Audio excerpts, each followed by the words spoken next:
थोड़ा नहीं है, उन पर अत्याचार हुए तब भी हिंदू थे, उससे पहले भी हिंदू थे और उसके बाद भी वो हिंदू ही बने हुए हैं। तो इस तरह से तो संगप्रिय राहुल जी जो कह रहे हैं कहीं तक ठीक ही साबित हो रहा है। नकली और असली बौद्ध भिक्षु बताने की जिम्मेदारी समाज को किसकी है? क्या राजेंद्र अम्बेडकर की नहीं है? क्या राजेंद्र पाल गौतम की नहीं है? नहीं नीलम जी, आप 22 दिन तक जेल में रहीं, जब इस देश के प्रोफेसर्स वर्ग को, बहुजन मीडिया को इस बात की जानकारी नहीं हो पाई कि आप 22 दिन तक जेल में हैं, तो ऐसा भी माना जाता है कि राजेंद्र पाल गौतम जी को भी जानकारी ना हो कि सुमित किस प्रकार का भिक्खु है। सर ऐसा जैसे मैंने बताया, क्योंकि मैंने राजरत्न की बात करी, तो राजरत्न को जब ये प्रकरण पता चला कि भाई इस तरह से हुआ है और इस बौद्ध भिक्खु का आचरण है, तो उन्होंने कई महीनों तक इनसे दूरियां बना ली, किसी भी कार्यक्रम में नहीं जा रहे थे। भले पंपलैंड पे इनका नाम होता था लेकिन ये कार्यक्रम में नहीं जाते थे। लेकिन जो दिल्ली के पूर्व समाज कल्याण मंत्री राजेंद्र पाल गौतम रहे हैं, वो आज भी सर वर्तमान में देखती हूँ कि वो मंचों पे उनके साथ में दिखाई देते, अपने कार्यक्रमों में भी उन्हें बुलाते हैं। तो शायद ऐसा लगता है कि उन्हें जानकारी ना हो इस बात की। नहीं, ऐसा नहीं है, देखिए किसी को जानकारी ना हो ये बात तो मैं बिल्कुल खाली सुमित रतन का नाम नहीं लूंगी। ऐसे तमाम भिक्खु हैं जो कि आज जो धर्म का काम उन्हें करना चाहिए वो धर्म का काम नहीं कर रहे हैं, बल्कि चीवर धारण कर लिया। लेकिन अगर मैं चरित्र की बात करूं तो चरित्र में वो दूर दूर तक उनके अंदर एक भी अंश ऐसा नहीं मिलेगा जो बौद्ध धर्म के वहां पर जा रहे हैं। वो सारे के सारे जो भारतीय जनता पार्टी की जो प्रकोष्ठ बने हुए हैं, धार्मिक प्रकोष्ठ, वो उन्हीं के लोग हैं। ये बाहर से नहीं, आप बुलाइए ना, बुद्धिजीवी बहुत सारे बौद्ध भिक्खु हैं जो समाज में स्वतंत्र रूप से काम कर रहे हैं।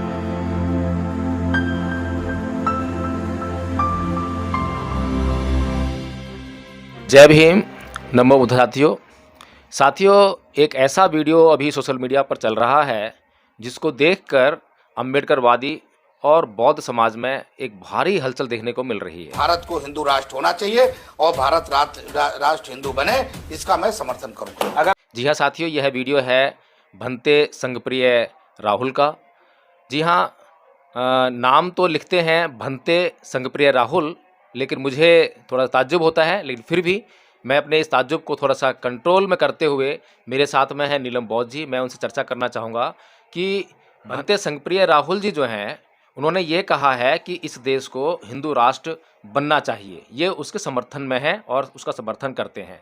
तो नीलम जी, मैं जानना चाहूँगा कि आपको कैसा लगता है जब एक बौद्ध भिक्खु ये कहता है कि भारत को जो है हिंदू राष्ट्र बनना चाहिए? तो सबसे पहला मेरा सवाल उनसे ये है कि वो हिंदू हैं या बौद्ध हैं।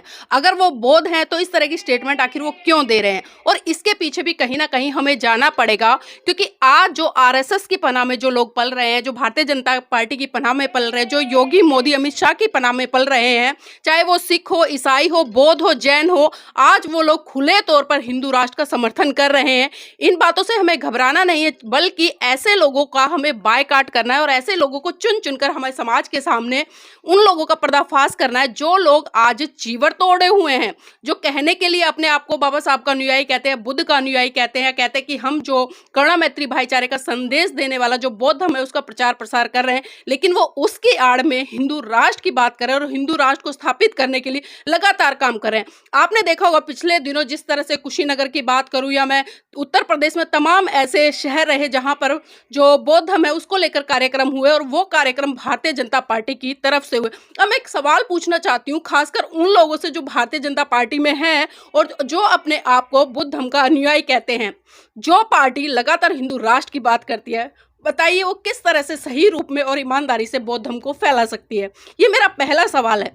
तो सर, इन लोगों की बातों से इनकी करनी कथनी को अच्छे से समझ जाना चाहिए। और एक कहावत आपने सुनी होगी कि बगल में छुरी और मुंह में राम, तो ये लोग उसी तरह के हैं। ये कहने के लिए तो जय भीम नमो बुद्धाय बोल देते, कहने के लिए चीवर ओढ़ लेते, कहने के लिए बौद्ध धर्म का प्रचार प्रसार करने की बड़ी बड़ी बातें कर लेते हैं, लेकिन सही रूप से जब उसको सैद्धांतिक रूप से चरितार्थ करने की बात आती है तो ये कोसों दूर खड़े नजर आते हैं। तो नीलम जी, जब एक मुसलमान हिंदू राष्ट्र का समर्थन करता है या हिंदू का समर्थन करता है, हिंदू धर्म के पक्ष में बात बोलता है, या जब एक सिख जो है हिंदू धर्म के पक्ष में बात बोलता है, एक जैनी जो है हिंदू धर्म के पक्ष में बात बोल देता है, तो जब एक बौद्ध भिक्षु अगर हिंदू धर्म के पक्ष में बात बोल रहा है तो इसमें आपत्ति क्या है?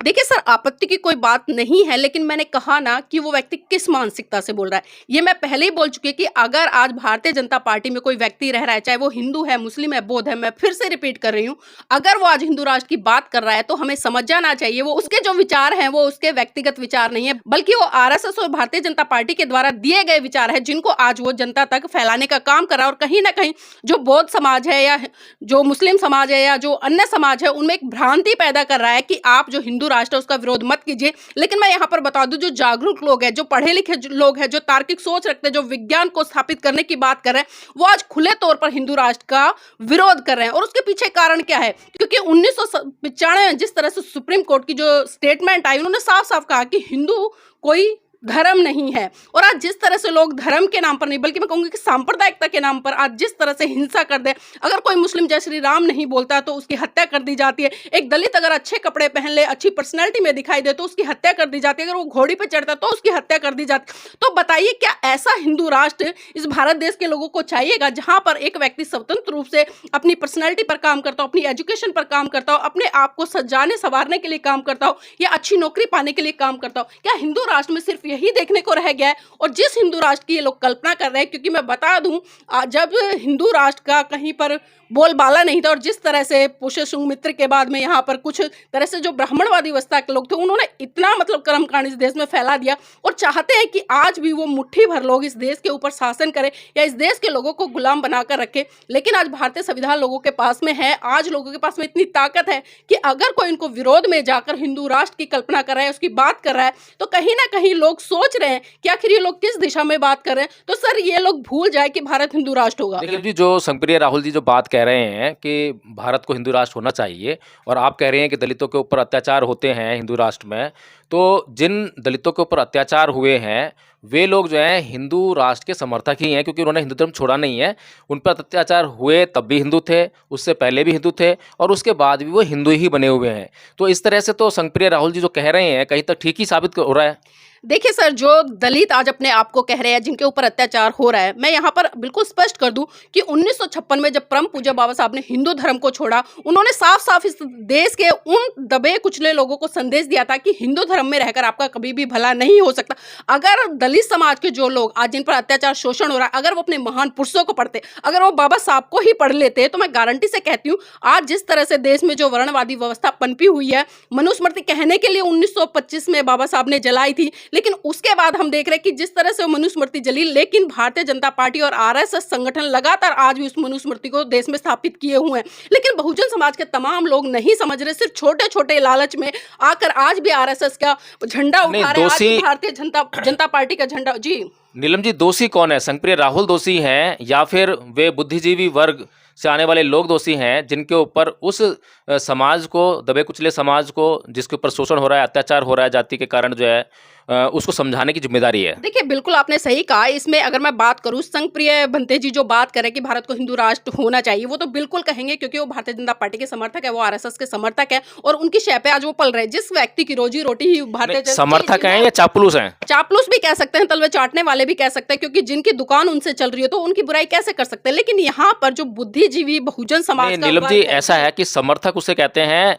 जो समर्थन करता हो सही बात का, लेकिन जो गलत बात का भी समर्थन करता हो तो उसे समर्थक नहीं कहेंगे, उसे जो चापलूसी कहेंगे। हाँ बिल्कुल, मैंने कहा सर, चापलूस है। इस तरह के लोग अंधभक्त हैं, सिर्फ अपनी दुकान चलाने के लिए इन लोगों का समर्थन करते हैं, इन लोगों की चापलूसी करते हैं, इन लोगों के तलवे चाटने का काम करते हैं। और ये दोषी कौन है? बुद्धिजीवी वर्ग दोषी है या? जी, बुद्धिजीवी वर्ग दोषी है, जो आज अपने आप को बहुजन नेता के तौर पर प्रस्तुत कर रहे हैं, अपने आप को बुद्धिजीवी कह रहे हैं, चाहे तो उसमें तमाम प्रोफेसर हों या बहुजन समाज के नेता, क्योंकि ये लोग ईमानदारी से काम नहीं करते हैं। अगर ये लोग ईमानदारी से काम करते तो आज जिस तरह से संगप्रिय राहुल जी भंते जी जो कह रहे हैं कि भारत को हिंदू राष्ट्र हो जाना चाहिए, मुझे कोई आपत्ति नहीं है। तो ऐसे दो कोड़ी के जो भंते बने बैठे हैं, इन लोगों की हिम्मत भी नहीं होती, क्योंकि आज जो बुद्धिजीवी है वो ईमानदारी से काम नहीं कर रहा है, सिर्फ उसको मंच चाहिए, माइक चाहिए, और थोड़े बहुत आंदोलन कर लेते हैं। लेकिन ग्राउंड पर जाकर जो बहुजन समाज के दबे कुचले लोग हैं, उनको बाबा साहब की विचारधारा से अवगत कराना चाहिए। बाबा साहब ने क्या समर्पण बलिदान इन लोगों के लिए क्या, वो बताना चाहिए, लेकिन उस पर कभी काम नहीं करता। और उसी का नतीजा है कि आज जो लोग चीवर ओढ़कर हिंदू राष्ट्र की कल्पना कर रहे हैं, हिंदू राष्ट्र का समर्थन कर रहे हैं, तो ऐसे लोगों की जो स्थिति है बहुत बुरी होने वाली है। अगर ये अब भी समय पर नहीं जागे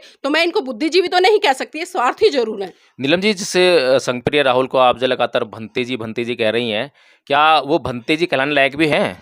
देखिए सर, भंते जी मैं इसलिए कह रही हूँ क्योंकि हमारी संस्कृति ऐसी संस्कृति है कि अगर सामने वाला हमारे से बैर रख रहा है, द्वेष रख रहा है या हमें अपमानित कर रहा है, अगर हम भी उसकी कैटेगरी में आ जाएंगे तो हमें उसमें कोई फर्क नहीं रहेगा। उन्होंने चीवर ओढ़ रखा है और मैं चीवर के अकॉर्डिंग उनको भंते जी बोल रही हूँ, ना कि जो उनका चरित्र है या उनके अंदर जो शरीर है उसको मैं बोल रही हूँ। मैं खाली जो भंते नाम है उसको मैं संबोधित नहीं कर रही हूँ, मैं उनके चीवर की जो जी। प्रति आस्था है उसको संबोधित कर रही हूँ। लेकिन नीलम जी, धम्पद में भगवान बुद्ध ने कहा है कि योचे बंद कस्सावा सिले सुसुपाए तो उपे तो तुम सच्चेन सैवे कासा मृति।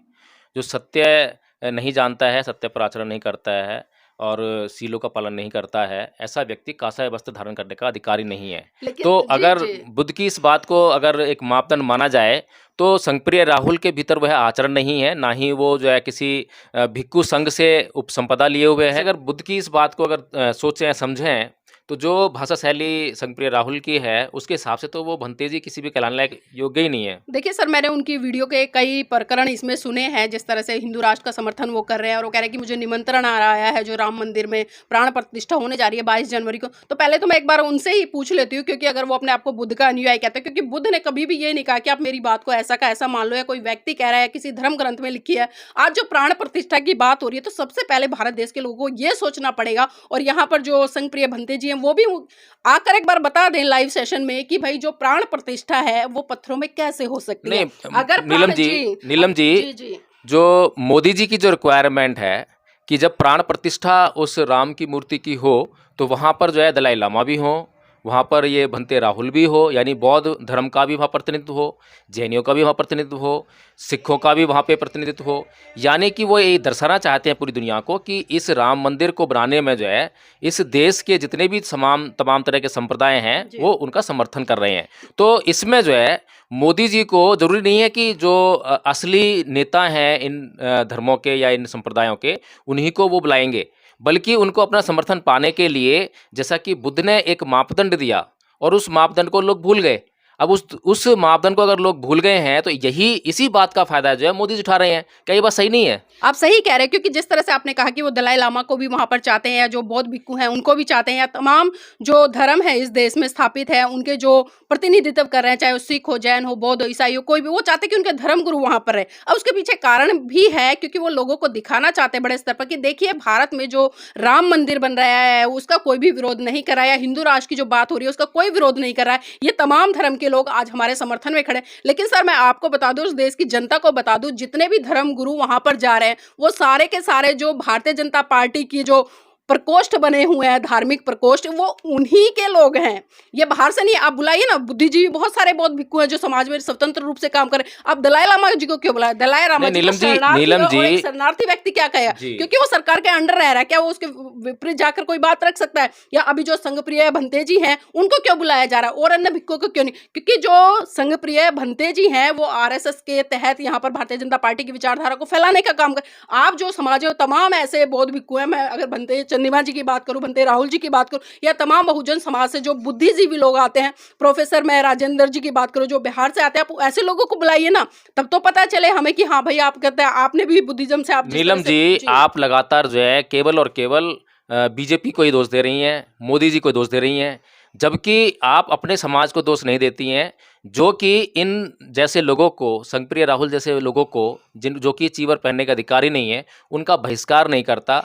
और उनको एक मिनट सुन लीजिए, समाज बहुत मासूम है, बहुत निर्दोष है, क्योंकि कितने साल बाद इसने शिक्षा ग्रहण की। आज मुश्किल से मेरे ख्याल से 100 साल भी नहीं हुए, आजादी के बाद इन लोगों को अधिकार मिला है स्कूलों में जाने का। और आज जिस तरह से वर्तमान में जो शिक्षा दी जा रही, आप अच्छी तरह से जानते हैं कि शिक्षा को कितना महंगा कर दिया। आज अगर बहुजन समाज से कोई बच्चा आता है, अगर वो एमबीबीएस डॉक्टर बनने का भी सोचता है, तो मैं कहती हूँ उसका घर बार, उसकी पुश्तैनी तक मतलब जो जाता है वो बिक जाएगी, लेकिन वो बेचारा एमबीबीएस डॉक्टर नहीं बन पाएगा। तो मैं दोष इसलिए उन लोगों को दे रही हूँ क्योंकि वो लोग लगातार समानता की बातें करते, समरसता की बातें करते, सबका साथ सबका विकास की बात करते, सबको एक साथ लेकर चलने की बात करते, देश से गरीबी मिटाने की बात करते। तो ये सिर्फ इनके चुनावी जुमले हैं, ये भी हमें समझना पड़ेगा। और जो हमारे समाज में जो बुद्धिजीवी लोग आते हैं उनको मैं बार बार यही कहती हूँ कि वो आज बुद्धिजीवी हो गए, पढ़ लिख गए हैं, आरक्षण की वजह से नौकरियां लग गए, तो आज उनकी ये नैतिक ड्यूटी बनती है कि वो अपने महान पुरुषों की विचारधारा को जन जन तक फैलाए, ना कि मंच माइक के लालच में उभल कर अपनी नेतागिरी अपने आप को स्टार बनाने के लिए ही सिर्फ समाज में प्रस्तुत करते रहें। तो नीलम जी, इस देश को आज़ाद हुए, संविधान लागू हुए 70 साल से अधिक हो गए हैं,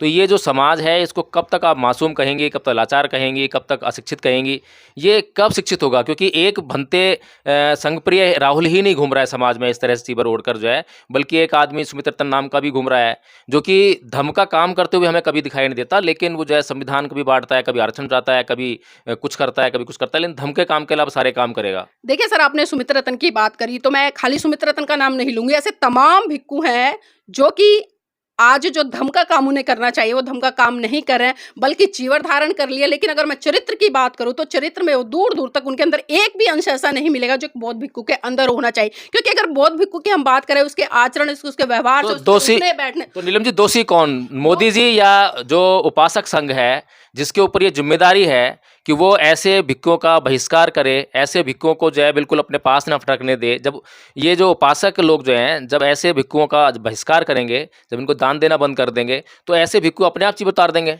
देखिए सर, उपासकों की अगर मैं बात करूं तो 2 उपासकों को वो छोड़ते हैं, जिनको पता चल जाता है वो छूट जाता है, लेकिन फिर वो नए उपासकों में चले जाते हैं। यहाँ पर उपासकों का दोष इतना है कि वो जानते हो भी ऐसे लोगों को प्रमोट करते हैं, ऐसे लोगों को लाखों लाखों रुपए दान देते थे और ऐसे लोगों को मंच माइक देकर उन्हें प्रमोट करते हैं। नीलम जी, भारत में बौद्ध धर्म का प्रचार प्रसार करने वाली कितने संस्थाएं हैं, कितने संगठन हैं? देखिए सर, भारत में बौद्ध धर्म का प्रचार करने वाले, मैं अगर बड़े स्तर पर बात करूं, जो बाबा साहब के द्वारा भारतीय बौद्ध महासभा बनी गई, अभी वर्तमान में हम देख रहे हैं राष्ट्रीय बौद्ध महासभा भी काम कर रही है, दी बुद्धिस्ट सोसाइटी ऑफ इंडिया भी काम कर रही है, तमाम ऐसे संगठन है अभी वर्तमान में, आप भी पिछले कई सालों से लगे हुए धम्म ट्रस्ट के माध्यम से, तो तमाम ऐसे संगठन है आज जो मतलब धर्म को लेकर काम कर रहे हैं। लेकिन मैं फिर वही बात कहूंगी सर, मुझे बड़ा दुख होता है क्योंकि जब इनका पंपरण कोई भी आता है, इनका कार्यक्रम होता है, तो मैं मंच से देखती हूँ कि ये लोग बड़ी बड़ी बातें तो कर लेते हैं, लेकिन किसी के हाथ में कलावा बंधा होता है, किसी के पैर में काले धागे बंधे, किसी के घर की बहन बेटी आज भी जो हिंदूवादी परंपराएं, चाहे करवा चौथ की बात करूं या मैं तमाम ऐसी जो, अगर मैं प्रतीकों की बात करूं, सारे प्रतीक वही उनके घर की महिलाओं पे मिलते हैं जो हिंदू धर्म के होते हैं। तो ऐसे लोग कभी भी बाबा साहब के प्रति ईमानदारी नहीं कर सकते और सही रूप से बौद्ध धर्म को प्रचारित नहीं कर सकते। जिन लोगों के ऊपर, जिन संस्थाओं के ऊपर इस बात की जिम्मेदारी थी कि वो जो है इस देश के लोगों को धर्म समझाने का काम करें, भिक्खु के बारे में बताने का काम करें, भिक्खु के जो मापदंड है उसको बताने का काम करें, वे ही संस्थाएं, वे ही संगठन ऐसे ही लोगों को मंच प्रोवाइड करते हैं और लोगों को ये बताने का काम करते हैं कि ये भिक्खु है। सर, आपने बिल्कुल सही कहा, मैं पहले भी अपनी बात कह चुकी हूँ, क्योंकि आज लोग स्वार्थी हो गए, सिर्फ अपने लिए जीना चाहते हैं कि मैं नेता बन जाऊं, मैं चमक जाऊं। और जो ये 2-4 नेता समाज में पनप रहे हैं, 2-4 भिक्खु जो दिखाई देते हैं मंचों पर कि हमारे मंचों पे आएंगे तो इनके तहत भीड़ आ जाएगी। नीलम जी, इतना ही नहीं, जो बाबा साहब डॉक्टर भीमराव अम्बेडकर के वंशज हैं राजरत्न अम्बेडकर जी, और इस देश में अभी जो पिछले 2022 में अक्टूबर के महीने में जो है, जो 22 प्रतिज्ञाएं मंच से लेकर जो है, जिन्होंने भूचाल ला दिया इस देश में जो है, राजेंद्र पाल गौतम जी, ये 2 ऐसी शख्सियत हैं जो धम्म के नाम पर जो है काम कर रही हैं इस देश में। तो वे जो है सुमित रतन को लेकर जो है कई मंचों पर गए, कई प्रोग्राम उन्होंने आयोजित किए, और यही नहीं बल्कि 2025 तक उन्होंने एक टारगेट भी फिक्स कर दिया कि इतने करोड़ बौद्ध बनाने जा रहे हैं। 10 करोड़ का। तो ये क्या था कि देश के लोगों को गुमराह करना था, जुमला फेंकना था? क्या मोदी जी की शरण में चले गए लोग? देखिए सर, 10 करोड़ की बात मुझे हंसी आती थी, मैं उस समय भी चर्चा करती थी कि आखिर ये लोग 10 करोड़ लोगों को बौद्ध कैसे बनाएंगे, क्योंकि बाबा साहब इतने बड़े नेता रहे जिन्होंने अपना पूरा जीवन समर्पित कर दिया, अपने बच्चे, अपनी बीवी, सबको समर्पित कर दिया। जब उन्होंने बौद्ध धर्म की दीक्षा ली तो मात्र 5-7 लाख लोग बताए जाते हैं, और ये लोग बड़ी बड़ी बातें कर रहे हैं कि हम 2025 में 10 करोड़ लोगों को बौद्ध बनाएंगे। तो पहले मैं तमाम इन्हीं नेताओं से पूछ लूँ कि ये क्या रोड मैप है इनके पास में, कि ये जो 10 करोड़ की बात कर रहे हैं, मैं कह रही हूँ 10 करोड़ की बात तो छोड़िए सर, ये 10,000 लोगों को ही बौद्ध नहीं बना। नीलम जी, नकली और असली बौद्ध भिक्षु बताने की जिम्मेदारी समाज को किसकी है? क्या राजरत्न अम्बेडकर की नहीं है? क्या राजेंद्र पाल गौतम की नहीं है? देखिए सर, राजरत्न अम्बेडकर की अगर मैं बात करूं तो आपको याद होगा जब भंते सुमित रतन का एक प्रकरण चला था, उन्होंने मेरे ऊपर FIR भी कराई थी, मैं बिल्कुल स्पष्ट बोल रही हूँ और बहुत सारे लोगों को पता भी है। अब एक बौद्ध भिक्खु किसी भी उपासक उपासिका पे FIR करा रहा है तो उससे हमें समझ लेना चाहिए कि उस बौद्ध भिक्खु का चरित्र क्या है और वो कितना संसारिक मोह माया में फंसा हुआ है। जबकि एक बौद्ध भिक्खु का मतलब होता है, हम दूसरे को कहते हैं योगी को, कि योगी का मतलब होता है कि भाई संसारिक मोह माया से बिल्कुल छूट जाना। लेकिन यहाँ पर हम बौद्ध भिक्खु को देखें, आज भी उनके अंदर इतना राग, द्वेष, ईर्ष्या। आप पर FIR कराई सुमित रतन ने, उसके बावजूद जो है राजरत्न अम्बेडकर जी, ये जानते हुए भी कि नीलम बौद्ध जो कि बहुजन पत्रकार हैं, उनके ऊपर सुमित रतन ने FIR कराई है, उसके कंटेंट उन्होंने जाने होंगे अच्छी तरह से। जो है राजेंद्र पाल जी भी इस बात को जानते थे अच्छी तरह से कि नीलम बौद्ध के ऊपर सुमित रतन ने FIR कराई है। और कोई भी बौद्ध भिक्खु जो है अगर एफआईआर करा रहा है तो इसका मतलब सीधा सा यही है कि वह राग और द्वेष से मुक्त नहीं है, उससे बल्कि पीड़ित है। तो ऐसे व्यक्ति को मतलब जो है कि समाज के सामने जो है उसकी पोल खोलना या उसको उसका पर्दाफाश करना, इसके बजाय जो है ये लोग मंचों पर लेकर घूमते रहे। तो सर जिस तरह से मैंने बताया, क्योंकि मैंने राजरत्न की बात करी, तो राजरत्न को जब ये प्रकरण पता चला कि भाई इस तरह से हुआ है और इस बौद्ध भिक्खु का आचरण है, तो उन्होंने कई महीनों तक इनसे दूरियां बना ली, किसी भी कार्यक्रम में नहीं जा रहे थे। भले पंपलैंड पे इनका नाम होता था लेकिन ये कार्यक्रम में नहीं जाते थे। आप दिखाई नहीं जी, देते। वो दिखाई नहीं दे रहे थे। लेकिन अभी पिछले दिनों से हम देख रहे हैं कि वो काफी इनसे मतलब दूरियां हैं। अच्छा, फिर से आ गए हैं? नहीं नहीं, फिर से नहीं आए हैं, लेकिन एक वीडियो मैंने देखी थी 5-6 महीने पहले, तब वो एक वीडियो में इनके साथ में दिखाई दिए थे। लेकिन मैं देख रही हूँ कि कहीं ना कहीं जब उनको ये प्रकरण पता चला तो उन्होंने इनसे पीछे छुड़ाने का काम किया। लेकिन जो दिल्ली के पूर्व समाज कल्याण मंत्री राजेंद्र पाल गौतम रहे हैं, वो आज भी सर वर्तमान में देखती हूँ कि वो मंचों पे उनके साथ में दिखाई देते हैं, अपने कार्यक्रमों में भी उन्हें बुलाते हैं। तो शायद ऐसा लगता है कि उन्हें जानकारी ना हो इस बात की। नहीं, ऐसा नहीं है। देखिए, किसी को जानकारी ना हो ये बात तो मैं बिल्कुल नहीं मान सकती। जो बहुजन समाज के नहीं नीलम जी, आप 22 दिन तक जेल में रही, जब इस देश के प्रोफेसर्स वर्ग को, बहुजन मीडिया को इस बात की जानकारी नहीं हो पाई कि आप 22 दिन तक जेल में हैं, तो ऐसा भी माना जाता है कि राजेंद्र पाल गौतम जी को भी जानकारी ना हो कि सुमित दत्तन किस प्रकार का भिक्खु है। सर ऐसा नहीं है कि अभी आपने कहा कि किसी को नहीं पता, पता सबको था, लेकिन उन्होंने नाम क्यों नहीं लिया ये हम अच्छे से जानते हैं। क्योंकि जब किसी का नाम होगा, और वो भी खासकर बहुजन समाज की महिला जो पत्रकारिता के क्षेत्र में काम कर रही है, और पत्रकारिता नहीं बल्कि मिशन मूवमेंट में पिछले 17-18 साल से लगी हुई है, अगर उसका कोई नाम ले रहा है तो कितने बड़े स्तर पर प्रमोट हो सकते हैं। तो लोगों को ये डर था कहीं नीलम बौद्ध नेता ना बन जाए। ये पहला प्रकरण नहीं था, आपके साथ में तीसरा प्रकरण रहा है जबकि आपके साथ में ऐसी विभत्स घटना घटी और समाज के जो प्रमुख लोग हैं उन्होंने आवाज उठाने के बजाय उस आवाज को दबा दिया। तो इस बात के लिए बहुत खेद है। तो नीलम जी, जो भंते संघप्रिय राहुल है उसने एक बात और कही है कि बाबा साहेब ने कभी हिंदू धर्म का विरोध नहीं किया। क्या ये बात ठीक है? देखिए, मुझे तो समझ नहीं आ रहा कि उन्होंने कहाँ से पढ़ा है, कैसे पढ़ा है, और आरएसएस ने उनको क्या समझाया। क्योंकि आरएसएस की शाखा में जाने वाले तमाम लोग, चाहे वो कार्यकर्ता हो या धर्म प्रचारक हो या इनके आरएसएस के प्रचारक हो, वो सारे लोग यही बोलते हैं कि बाबा साहब ने कभी भी हिंदू धर्म का विरोध नहीं किया। अगर बाबा साहब हिंदू धर्म का विरोध नहीं करते, कान खोलकर सुन लीजिएगा सभी जो समर्थक ये कहते हैं भारतीय जनता पार्टी के कि बाबा साहब ने हिंदू धर्म का विरोध नहीं किया, तो मैं आपको बता दूं 25 दिसंबर 1927 को परम पूज्य बाबा साहब ने महाराष्ट्र में खुले मंच पर मनुस्मृति को आग के हवाले किया था। और वो धर्म क्या था? वो हिंदुओं का जो धर्म ग्रंथ था मनुस्मृति, किसी और का तो नहीं था, जिसमें कि महिलाओं के लिए तमाम सारी बातें लिखी थी। और ऐसा नहीं, जब हिंदू कोड बिल लेकर आए तो किसके खिलाफ लेकर आए थे? हिंदुओं के तो खिलाफ लेकर आए थे ना बाबा साहब। मैंने हिंदुओं के खिलाफ इसलिए कहा सर, क्योंकि जो सिद्धांत उसमें गढ़े गए थे वो कहीं ना कहीं, चाहे वो हिंदू समाज की महिला हो या किसी भी समाज की महिला हो, उनका खुलकर विरोध करते थे और उनको पुरुषों के अधीन रहने के लिए विवश करते थे। इसलिए मैंने कहा, और जब जब बात आई, परम पूज्य बाबा साहब ने खुल के हिंदू धर्म का विरोध किया। आप क्रांति प्रतिक्रांति पढ़ लीजिए, किस तरह से बाबा साहब ने एक एक चीज को समझाने का काम किया है। और आप इन लोगों की बातों में बिल्कुल नहीं है, क्योंकि आरएसएस और भारतीय जनता पार्टी जो इनको पढ़ाएगी ये सिर्फ आप लोगों तक वही पहुंचाएंगे। मैं बार बार कह रही हूँ कि भारतीय जनता पार्टी के पनाह में पलने वाले और आरएसएस की पनाह में पलने वाले, खासकर वो दलित नेता जो इनकी चापलूसी कर रहे हैं, इनकी चमचागिरी कर रहे हैं, इनकी तो एक भी बात पर आप विश्वास ना करें तो ही अच्छा होगा। बाबा साहेब ने 22 प्रतिज्ञाएं भी ली थी, तो 22 प्रतिज्ञाओं में पहली कुछ प्रतिज्ञाएं जो हैं वो हिंदू धर्म के खिलाफ हैं, जो कि साफ साफ जो है वो हिंदू धर्म का विरोध दर्शाती हैं। तो संघप्रिय राहुल जो हैं उनको ये बात क्यों नहीं समझ में आती है? सर नहीं आएगी, समझ में नहीं आएगी, क्योंकि मैंने कहा ना, वो भारतीय जनता पार्टी की चमचागिरी कर रहे हैं, उनकी दलाली कर रहे हैं। अब समझने वाली कोई बात नहीं है, बड़ी मोटी मोटी बात है। जो 8 प्रतिज्ञा है, कोई भी साधारण, मैं कह रही हूँ अनपढ़ व्यक्ति के सामने ही वो प्रतिज्ञा बोली जाए, वो समझ जाएगा कि ये प्रतिज्ञा क्या कह रही है। लेकिन जो संघप्रिय राहुल भंते जी, जो कि अपने आप को धर्म का रक्षक कह रहे हैं, या जिस तरह से जो भारतीय जनता पार्टी की तरफ से एक प्रकोष्ठ चलाया जा रहा है बुद्धिज्म डिपार्टमेंट का, उसका प्रतिनिधित्व कर रहे हैं, ये सिर्फ लोगों को बरगलाने के लिए। आज हम देख रहे हैं कि बहुजन समाज के लोग हिंदू धर्म को छोड़कर बुद्धिज्म की तरफ जा रहे हैं, तो भारतीय जनता पार्टी ने नया पैतरा अपनाया कि अगर हम इस प्रकोष्ठ को नहीं बनाएंगे तो ये लोग कहीं और चले जाएंगे और हमारा विरोध करेंगे, और हमारा जो हिंदू धर्म है वो खतरे में पड़ जाएगा, हमारी सत्ता खतरे में पड़ जाएगी। तो इसलिए इन लोगों ने ये प्रकोष्ठ तैयार कर दिया और राहुल जैसे भंतों को इन्होंने तैयार कर दिया।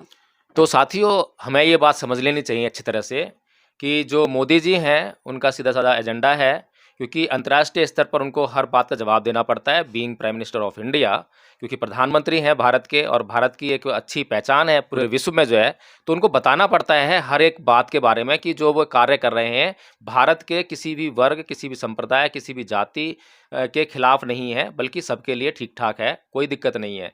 इसीलिए मोदी जी की ज़रूरत है नकली भिक्खु लोग और रही बात दलाई लामा जी की, तो दलाई लामा जी जो हैं इस देश में शरणार्थी हैं और एक शरणार्थी की किसी के घर में जिसमें उसने शरण ली हो, उसकी क्या बिसात होती है, ये हम सभी लोग अच्छी तरह जानते हैं। लेकिन ये जो संघप्रिय राहुल जो नाम का व्यक्ति है, जो आपको चीवर ओढ़ के कभी दिखाई देता है, केवल चीवर ओढ़ लेने से कोई भिक्खु नहीं बन जाता, बल्कि अगर आप बौद्ध हैं, तो पहले बौद्ध धर्म का अच्छी तरह से अध्ययन कीजिए। तो साथियों, खबरदार हो जाइए, सावधान हो जाइए और जागरूक हो जाइए। अगर जागरूक नहीं हुए तो मोदी जी जो हैं आपसे आपकी संस्कृति, आपका धर्म, आपका सब कुछ छीन लेने वाले हैं। इसलिए इससे पहले कि कुछ छीना जाए, आप पहले से तैयारी कर लीजिए ताकि आप उसको बचा सकें। तो नीलम जी, आपका बहुत बहुत धन्यवाद हमारे जुड़ने के लिए।